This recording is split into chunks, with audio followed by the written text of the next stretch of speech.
Cześć, witajcie. Jestem Weronika.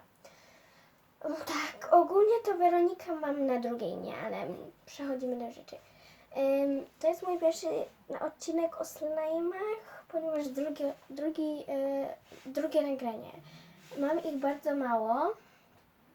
Chciałabym je zaprezentować.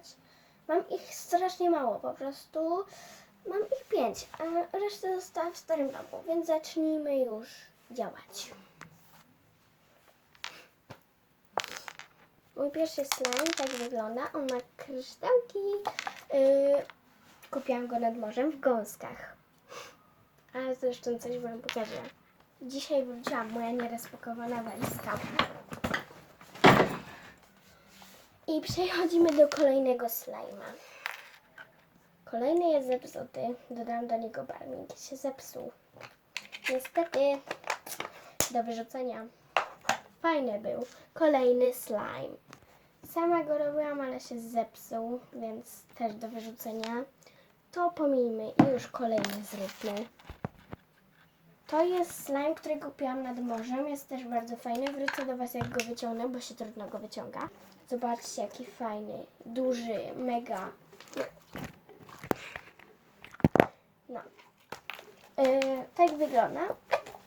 Wrócę do was, jak się nim pobawię.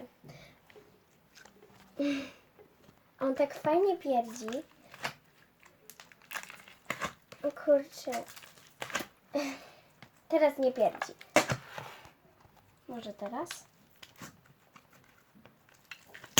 O, piernął, słyszeliście? Dobra, dalej. Chciałam wam powiedzieć, jak się naprawia slimy, więc dalej. Jak naprawić slime.